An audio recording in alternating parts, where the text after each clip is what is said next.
I was in the hospital after a work injury. My wife didn't visit. Not once. When I finally called her, she said, "You're not worth the gas money. Die fast or heal quick." Then my stepson took the phone and added, "We don't miss you." I hung up. That was 51 days ago. A month later, I discharged myself early. I didn't go home. Some background: I'm Everett, 42M. I've been married to Barbara, 39F, for 8 years. She brought her son, Gage, now 16M, into the marriage when he was 8. I did everything a stepdad could do. Built him a treehouse, taught him to fish, cheered him on at school games, genuinely tried to be there.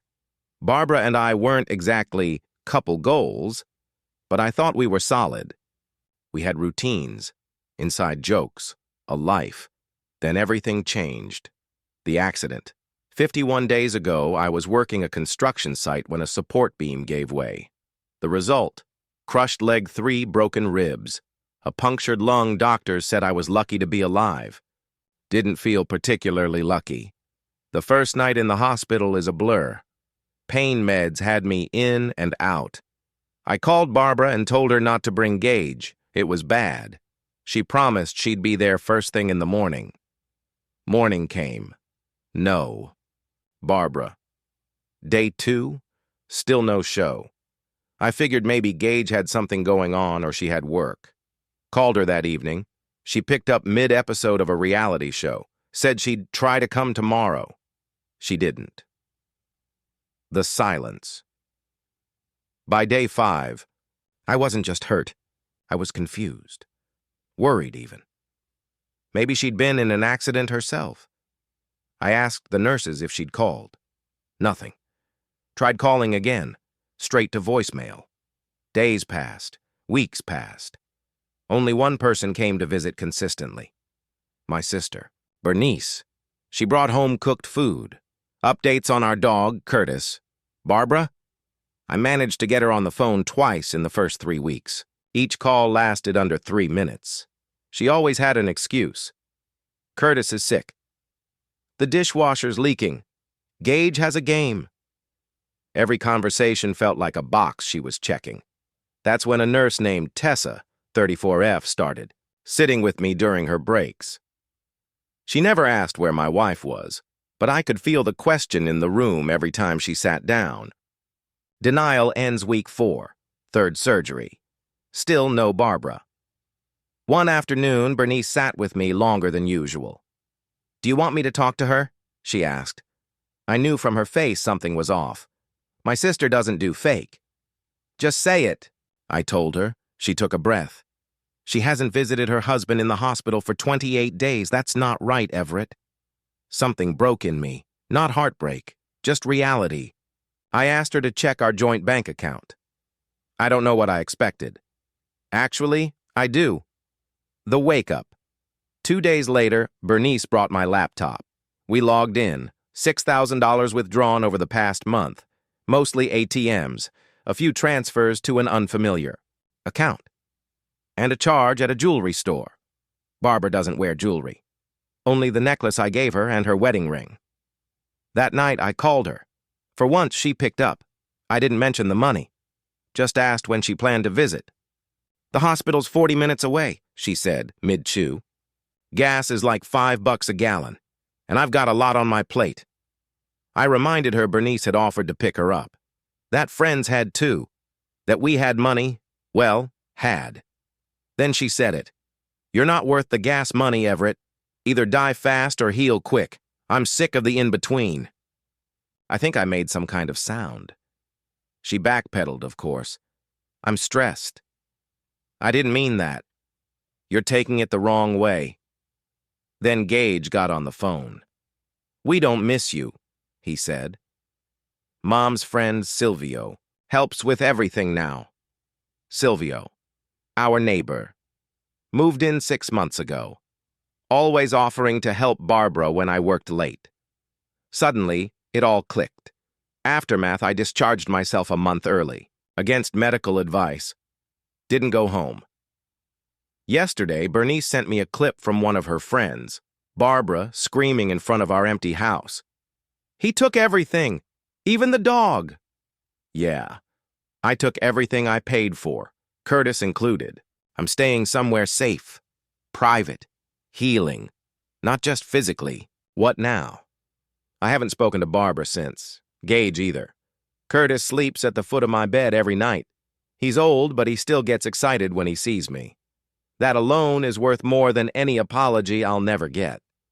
I'm meeting with a divorce attorney next week and a therapist. Turns out emotional trauma doesn't heal with bed rest and painkillers. Final thoughts.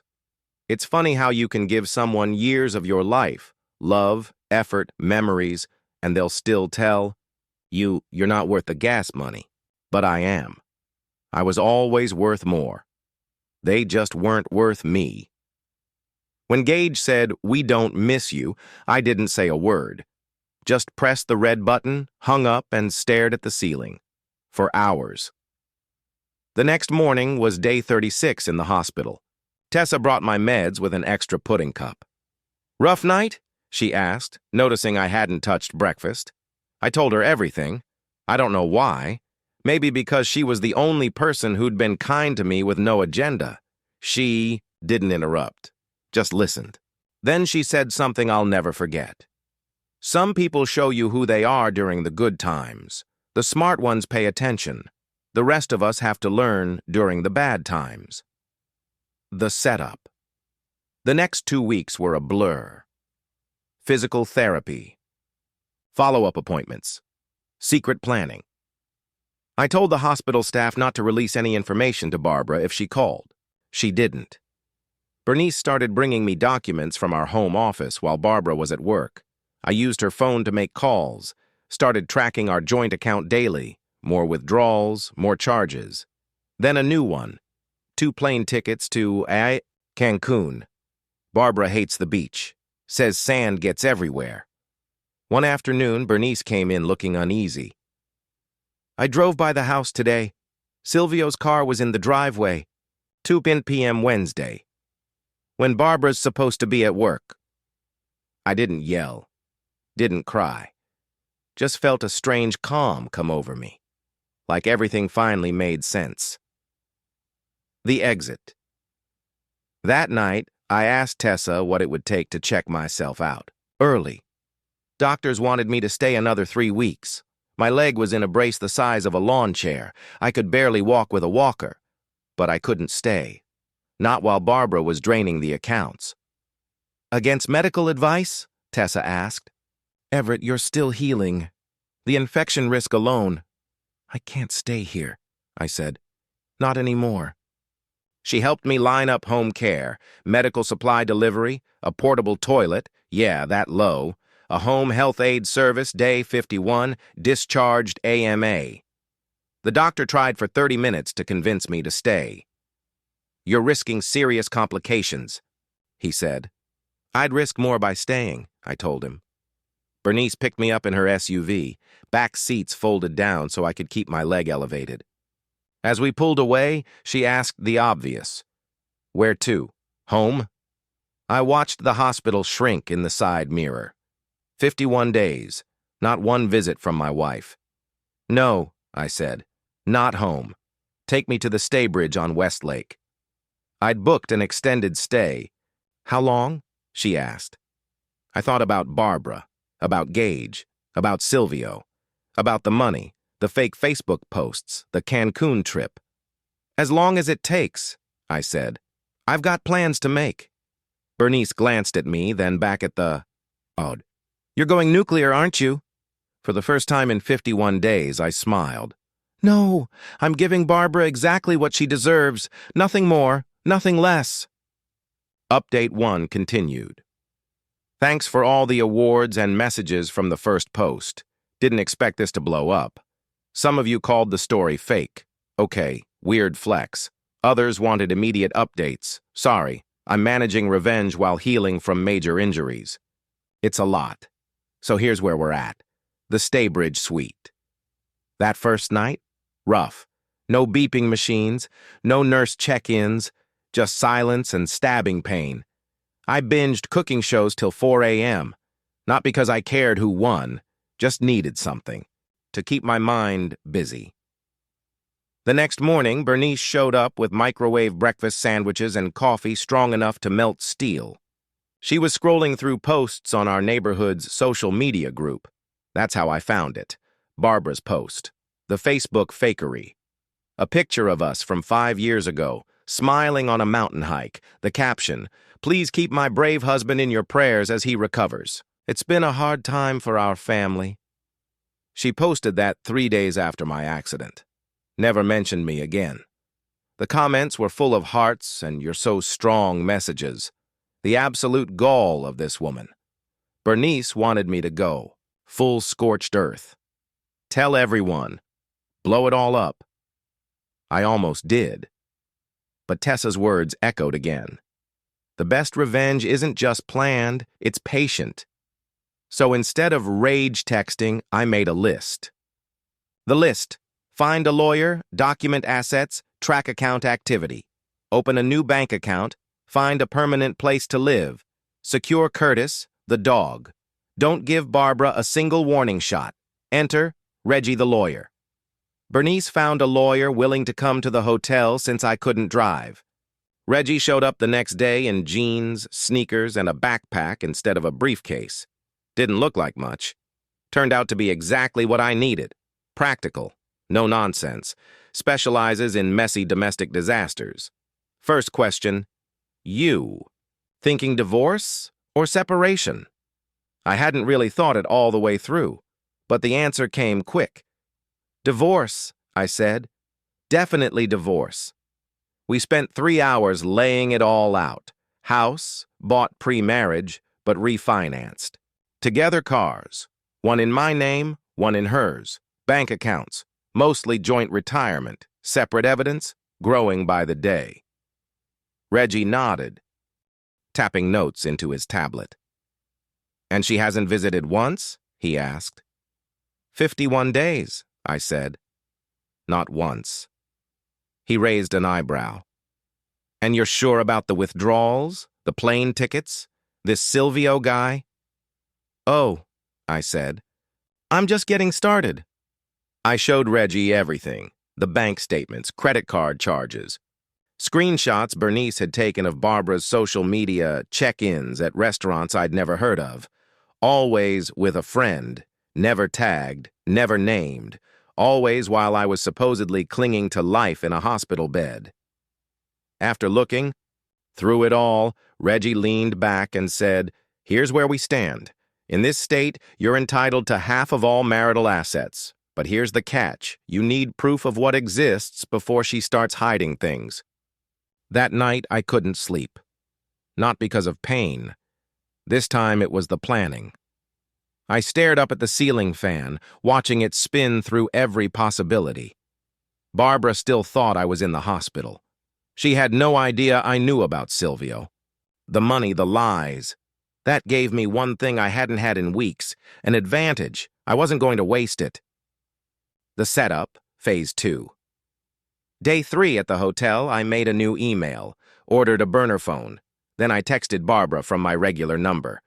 "Doctors are keeping me longer. Reception is bad. I'll call when I can." She replied with a thumbs-up emoji. Not even actual words. The next week was all about documentation. Bernice went to the house while Barbara was at work, photographed everything, every room, every drawer, every closet. She brought me the essentials: birth certificate, social security card, passport, my backup laptop, a bag of clothes. Meanwhile, I was opening new accounts at a different bank.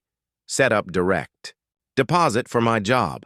Transferred exactly half of our joint savings. Not a penny more, not a penny less. Canceled our joint credit cards. Got my own. Finding an apartment while barely mobile wasn't easy. I did virtual tours, sitting on the hotel, bed with my leg elevated. Found a ground floor unit in a building with an elevator 15 minutes from the old house. Signed the lease digitally. Paid the deposit with my new bank account. 2 weeks after leaving the hospital, I was still on a walker, but making progress. Barbara had called me twice, both times for less than a minute. Always busy, always rushing. Never once asked when she could visit. I kept up the act, told her I was doing PT twice a day and the doctors were pleased with my progress. Then Bernice found something on Facebook. Barbara was planning a girls' weekend in Nashville, leaving Friday, back Sunday. Perfect doesn't even begin to cover it. The move I called a moving company, scheduled them for Saturday, paid extra for packing services, created a detailed inventory, what I owned before the marriage, what we bought. Together, what was exclusively hers. Reggie reviewed the list and made sure it was airtight and legal. By Thursday night, I was buzzing with anxiety. What if she canceled her trip? What if she came home early? What if Gage stayed behind? 1,000 what-ifs running laps in my head. Friday, 7 a.m. Bernice drove past the house. Barbara's car was gone. An airport shuttle was loading luggage. Operation Empty House was officially live. Saturday noon, Bernice picked me up. I'd upgraded from the walker to crutches. Still slow, still sore, but mobile enough. We arrived at the house. Just as the moving truck pulled up, 4 guys, no small talk, all business. I had my keys, my inventory list, and a level of determination I didn't know I had. Walking into my house after nearly 70 days felt surreal. Everything looked the same, but felt staged, like a TV set version of my life. Photos of Barbara, and me still on the walls. Mail stacked on the counter. Gage's shoes by the front door. But the most jarring thing? The place was spotless, magazine clean. 8 years of marriage, and I'd never seen it that way. Apparently, Barbara only busted out the deep clean for Silvio, not her husband. Then I heard claws on hardwood. Curtis. He came barreling down the stairs like a rocket, all 80 pounds of him, tail wagging so hard it looked painful, whining, licking, knocking into me like he didn't care I was on crutches. He remembered. That moment almost broke me. I had to excuse myself to the bathroom to keep it together. The movers were pros. Started with the big stuff. Bedroom set. I bought pre-marriage living room furniture, split 50-50. My office setup, tools from the garage. Barbara's stuff, untouched. Her vanity, her clothes, her craft room. Gage's room was harder. Legally, I had no obligation. Emotionally, that's another story. I left everything except the gaming setup I'd bought him last Christmas. That came with me. 4 p.m. Bernice ordered pizza. We sat on moving blankets in the half-empty living room eating. From the box. One of the movers asked, "Why are we leaving some stuff?" "Separating the household," I said. He just nodded, like he'd seen it 100 times before. 7 p.m. The truck was loaded. I did one last walkthrough, made sure I'd taken exactly what was mine. No more, no less. In the bedroom, I stopped in front of Barbara's nightstand. Our wedding photo was still there. I left it. Let her deal with that memory. The new apartment was chaos. Boxes stacked to the ceiling. Furniture shoved into random places because I couldn't help arrange much. Curtis sniffed everything, kept pacing, confused. Bernice stayed until almost midnight, helping me unpack the essentials and set up the bed. When she finally left, the silence hit me. Just me and Curtis, in a strange place, surrounded by the physical remnants of a life I'd already started, leaving behind. I sat awkwardly on the couch, still in the middle of the living room, furniture half arranged, scrolling through my phone. Barbara had just posted pictures from Nashville. Big smiles, drinks in hand, arm in arm with her friends. Girls' weekend. Best life. Meanwhile, back at home, her actual house was half empty. The next day was Sunday. Barbara and Gage were scheduled to return that evening. I kept waiting for the anxiety to hit, but instead I felt this strange calm, detached, like I was watching a movie I'd already seen a dozen times, and I knew exactly how it ended. 6 p.m. A text from Bernice. They're home, waiting for the Fallout. 6:47 p.m. My phone exploded. First, a flurry of texts from Barbara. Where is all our stuff? What did you do? Are you serious right now? Then came the calls, one after another. I watched them roll in and didn't answer a single one. After the sixth, I turned the phone off. An hour later, my burner phone pinged. A text from Bernice. You need to see this. She'd attached a video, footage from her doorbell cam. She lives 2 houses down, close enough to catch our front lawn. The video showed Barbara screaming at the house, hands flailing, voice shrill, face contorted. He took everything, even the goddamn dog. Who does this? Curtis looked up when he heard her voice on the video, tilted his head, then went. Right back to chewing his bone. Unbothered, smart dog. Later that night, I turned my regular phone back on. 17 missed calls, 32 text messages, 4 voicemails. I listened to just one, Barbara's voice shaking. You can't just disappear with our stuff. This isn't legal. I'm calling the police. I forwarded it to Reggie. His response was fast. Let her call. Everything we did was by the book. The next morning, I woke up to an email from Barbara. Subject: we need to talk. The body was just 3 lines. I know you're upset, but this is extreme. Call me. We can work this out. B, no apology, no accountability, just Barbara, still trying to steer the narrative. I didn't respond. Instead, I had Reggie send her a formal letter, an itemized list of what I'd taken and why, along with divorce papers. Clean, legal, by the book. That afternoon, while unpacking kitchen boxes, I found something I'd forgotten about. An anniversary card Barbara gave me, 2 months before my accident. Inside, she'd written, to many more years of building our life together. I stared at it for a long time, a promise already broken when it was made.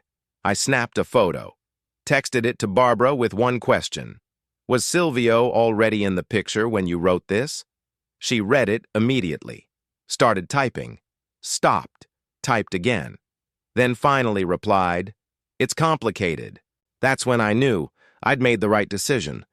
Some things aren't complicated at all. Epilogue. 3 months later. All right, Reddit. Here's the final update you've all been asking for. Sorry it took a while. Life's been a lot. First off, thank you for the awards, the DMs, the support. Never thought my personal dumpster fire would resonate with so many strangers, but here we are. It's been 3 months since Operation Empty House. 3 months of rebuilding my life, while watching my old one burn from a safe distance. The weirdest part? For weeks afterward, I kept finding bobby pins in my shoes, in the kitchen drawer, between sofa cushions, each one a tiny, uninvited reminder of the life I left behind. Even though I only took what was mine, pieces of Barbara still found a way to stick around. After my last update, things got messy, fast. Barbara went from furious texts to teary voicemails in less than 48 hours. The emotional whiplash was wild. 1 minute she was threatening to sue, the next she was begging me to come home. Textbook manipulation. I'd seen the pattern before, just never recognized it until now. Day 3. After the move, my phone rang. Unknown number. I almost didn't answer, but something told me to pick up. It was Gage. His voice sounded smaller than I remembered, like he'd shrunk in the weeks since I'd seen him. He asked if he could come see me, just to talk. No Barbara, no drama, just us. I hesitated. That "we don't miss you" comment had hit hard, but 8 years of being his stepdad doesn't vanish overnight. I told him he could come after school the next day, gave him the address, made him promise not to tell his mom. Bernice thought I was being naive. Said Barbara might be using Gage to find out where I lived. Maybe she was right, but I had to know, had to see if there was anything left to salvage. Gage showed up right on time, wearing the hoodie I gave him last Christmas, stood in the doorway of my apartment, taking it all in. the half-unpacked, boxes, the mismatched furniture. Curtis went nuts when he saw him. Jumping, whining, tail going crazy. We sat on the balcony with sodas, watching the traffic below. Gage stared at his shoes as he talked. What he said next gutted me. Barbara and Silvio had been seeing each other for almost a year. He'd overheard them talking while I was still in the hospital. She called my accident convenient, said it gave them more time together, and that "we don't miss you" comment? Not his idea. Barbara had coached him, promised him a new gaming system if he said it convincingly enough. She wanted to push me away so I'd stop calling so much.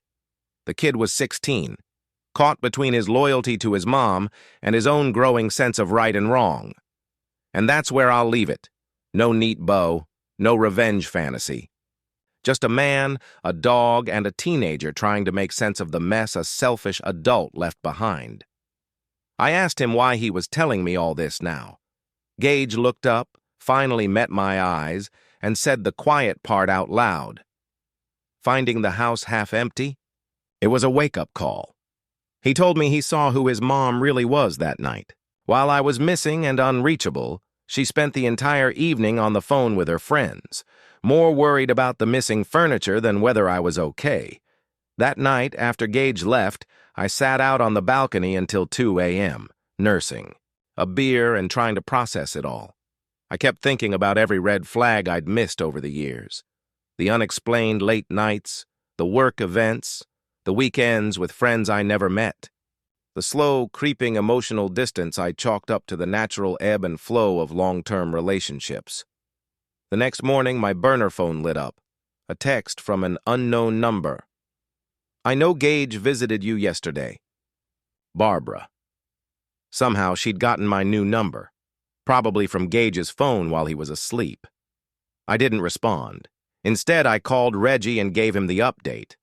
He wasn't surprised, said it was standard behavior in high-conflict divorces.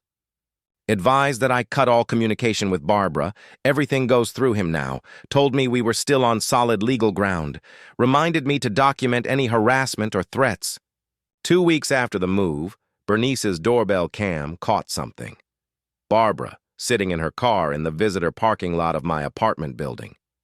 For 3 hours, just sitting there, staring at my front door. The notification hit my phone while I was at physical therapy. My chest tightened instantly. My apartment, my safe space, suddenly didn't feel so safe. By the time I got home, her car was gone. But a package sat outside my door. No shipping label, just my name, scribbled in Barbara's handwriting. Inside, Curtis's old dog bed, a few photos of Gage and me fishing, and a letter. I didn't read it right away. I tucked it into a drawer and tried to forget it existed. That night, she called. New number again. I almost ignored it, but something made me pick up. Her voice was different, subdued, stripped of the usual manipulation. She asked about Curtis, asked if I was healing okay, then went quiet. For so long I thought the call had dropped. Finally, she said, "I'll tell you everything. No more lies, no more games, just the truth." Part of me wanted to hang up, protect my progress, my peace, but a deeper part of me needed answers. Closure, maybe. So we talked, almost 2 hours. She admitted the affair had started 9 months before my accident, said she'd been planning to ask for a divorce, but the timing was never right. Then I got hurt. She confessed that she ran the numbers. If I died, she'd get the insurance payout. If I lived, she'd have to split everything. That's why she never visited me in the hospital. She was hoping I wouldn't make it. Let that sink in. My wife of 8 years was hoping I would die. When I survived, she started pulling cash out, prepping for the inevitable. The Cancun tickets, a getaway with Silvio, the jewelry store charge, a gift for him, not her. I listened without interrupting. No yelling, no crying. just absorbing each word like a brick being added to the wall between my old life and the one I was building. When she finally stopped, I had only one question. Why tell me all this now? She laughed, but it was hollow. Said Silvio had dumped her the day after I moved out. Apparently, her psycho ex, her words, had scared him off. So now she was alone, in a half-empty house, with a teenage son who barely spoke to her. I should have felt something. Satisfaction. Vindication. Instead, I just felt tired of the lies, tired of the manipulation, tired of the emotional whiplash. I told her Reggie would handle all communication from here on out, that we had nothing left to say to each other, and I meant it. A week later, Gage asked if he could stay with me on weekends. Said things at home were tense. Barbara was drinking more, crying at random, picking fights over nothing. I checked with Reggie, legally complicated but doable, if Barbara consented. Surprisingly, she agreed. Maybe out of guilt. Maybe just to get a break from parenting. Either way, I cleared out the second bedroom.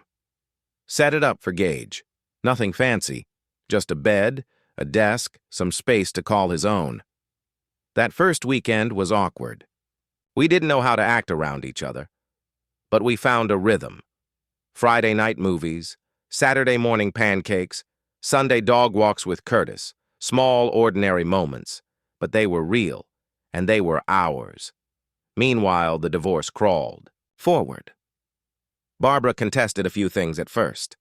Then, suddenly, she didn't. Signed everything without argument. The house would be sold, proceeds split, assets divided exactly how Reggie outlined. 6 weeks after the move, I was mindlessly scrolling Instagram when a name popped up in my suggested follows. Tessa, from the hospital. We'd exchanged numbers months ago, but hadn't stayed in touch. Her profile was mostly hiking pics and food. On impulse, I sent a message, just a casual check-in. She replied almost immediately. We met for coffee a few days later. Nothing romantic. Just two people catching up. She told me she'd switched hospitals, moved apartments. I showed her pictures of Curtis in the new place, told her about Gage's weekend visits. She listened the way she always had. Like every word mattered. As we were leaving, she mentioned a support group for people recovering from major injuries in life, upheaval. Said it had helped her after her own divorce. I thanked her, took the info, but didn't commit. Groups weren't really my thing. 2 weeks later, I found myself sitting in a folding chair in a circle of strangers in a community center basement. Didn't say much that first session. Just listened. But it was comforting to be surrounded by people who understood. The physical toll, the emotional toll, the slow rebuild from rock bottom. 3 months post-move, things are finally starting to feel normal. My legs healing. No more crutches, just a limp. The apartment looks lived in now, not like a storage unit. Curtis has claimed the sunny patch by the sliding door as his personal kingdom. And then came the day I'd been dreading, the final divorce hearing. Not because I had second thoughts, but because it meant sitting across from Barbara one last time. I expected drama. Instead, Barbara sat across the aisle, wearing a dress I'd never seen before. Hair done, makeup flawless, like she was performing for an audience that didn't exist. When our eyes met, she gave me a tight smile. It didn't reach her eyes. The hearing itself was surprisingly anticlimactic. The judge reviewed our agreement, asked a few clarifying questions, and then, with the stroke of a pen, it was done. 8 years of marriage, dissolved in under 30 minutes. Outside the courtroom, Barbara stopped me in the hallway. For a split second, I braced for drama. Instead, she held out an envelope. "It's a copy of our wedding photo," she said. "You left it behind. Thought you might want it, someday." I thanked her politely, tucked it into my jacket pocket. Walked away, didn't look back. When I got home, the photo went straight into the trash. That night, I got a text from Gage. "We still good for this weekend?" Something about that message, the uncertainty, the quiet fear of more loss, hit me hard. It reminded me that while Barbara and I were done, my relationship with Gage didn't have to be. I texted back, "Of course, pizza and movie night. Your pick this time." The next evening, Gage and I were on the couch. Curtis sprawled across both our laps like a 60-pound weighted blanket. Some dumb joke in the movie made me laugh. Not a polite chuckle, not a social reflex. A real laugh. Loud, unfiltered. The kind that surprises you with its honesty. And that's when it hit me. I'm going to be okay. Not immediately. Not perfectly. But, eventually, genuinely okay. Last week, Barbara finally sold the house. The movers came for the last of her things. Bernice texted me a photo of the sold sign out front. It should have felt monumental. Instead, it just felt like progress. Another piece of the past being untangled. Yesterday, I had my final physical therapy session. My therapist said I'd made remarkable progress, that most people with my injury take twice as long to get to where I am. I credited spite and stubbornness. She called it resilience. Maybe we're both right. So here's where things stand. Reddit, divorce finalized, house sold, leg healing well, Gage visits every weekend, Curtis is thriving, I'm finding my way forward, one day at a time. Oh, and Tessa? We've had coffee 6 times, dinner twice. Nothing rushed, nothing forced. Just 2 people getting to know each other without pretense or pressure. She came over last weekend and taught Gage how to make homemade pasta. The kitchen looked like a flower bomb exploded. But it was the best meal I've had in months. Barbara still texts occasionally, mostly about Gage, sometimes about mail that needs forwarding, tax forms, or insurance stuff. Our conversations are civil, brief. The anger's mostly gone now, replaced by something quieter. Not forgiveness, but maybe acknowledgement. We were part of each other's stories for a while. Now, we're not. As for Silvio, he moved out last month. Word is he wanted a clean break from the neighborhood. Can't say I blame him. Being that guy in someone else's divorce isn't a great look. Someone asked me recently if I regret how I handled everything. If Operation Empty House was too extreme. Maybe it was. But I don't regret standing up for myself. Don't regret showing Barbara exactly what life without me looked like.